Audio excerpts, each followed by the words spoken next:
สบายดีเด้อพี่น้องFCแล้วก็แฟนเพจแล้วก็เพื่อนทั้งช่อง YouTube TikTok Story เนาะหลายคู่หลายคน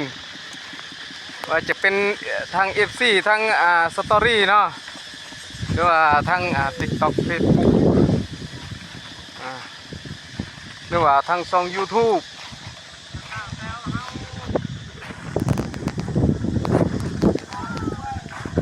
พากันเฮ็ดกันสร้างอีกพี่น้องเอ้ยมื้อนี้หลายคู่หลายคนพี่น้องเนื่องมาจากที่ได้ขึ้นของเบาพรแล้วก็เบาลาในจำนวน4 ล้านกว่ากีบพี่น้องขอบอกขอบใจนำทานพรเนาะที่เป็นยูทูบเบอร์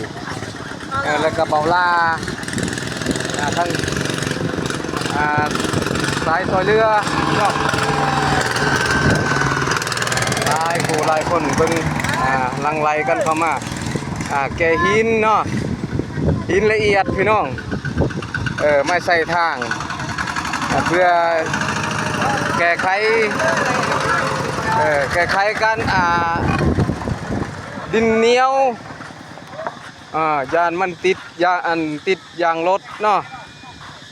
ติดยางรถแล้วก็อาจจะไปบ่ได้พี่น้องนี่เบิ่งนี่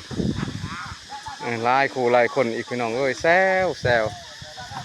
พากันเฮ็ดกันถาทางแต่ละมือขอบใจเด้อทางเบาพรเบาลาเนาะ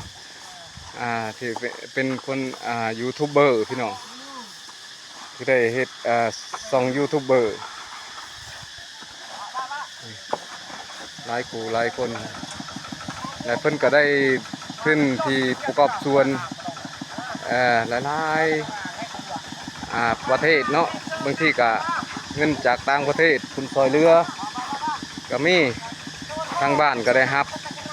เป็นทีเฮ็ดห้อยแล้วเนาะเฮ็ดไปตามทุนนั่นแหละเนาะทุนเฮาบ่หลายพี่น้องทุนน้อยก็เฮ็ดไปตามน้อยและได้ซ้ำใดก็เฮ็ดซ้ำนั้นพี่น้องอันนี้ก็ได้ทุนจากที่ซอยเรือเนาะจากเบาพรเบาลานี่ห้องในบ้านเป็นผู้นำหน้าพระทางพี่น้องเพิ่นก็ได้ใจใส่รถไฟกับแก่หินกับประมาณ4 ลักป้ายพี่น้องจังได้ฮอดบอลเส้นทางพี่น้องแต่ว่าหินละเอียดนี่มีหลายมองหลายบอลอยู่พี่น้องเอ้ยนี่ทางเด็กหน่อยผู้ใหญ่หลายคู่หลายคนเนื่องมาจากที่ว่าใจใส่การพัฒนาหมู่บ้านเนาะเส้นทางแต่ว่าระยะทางเนี่ยมันก็ลงไปทางพูนทางเมืองซนพี่น้องเมื่อก่อนก็มีทางทานตะแสงเนาะจุดซุ้มตังไว้ลำท้ายพี่น้องเพิ่นได้มาประกอบส่วนโอ้หลายๆครั้งพี่น้อง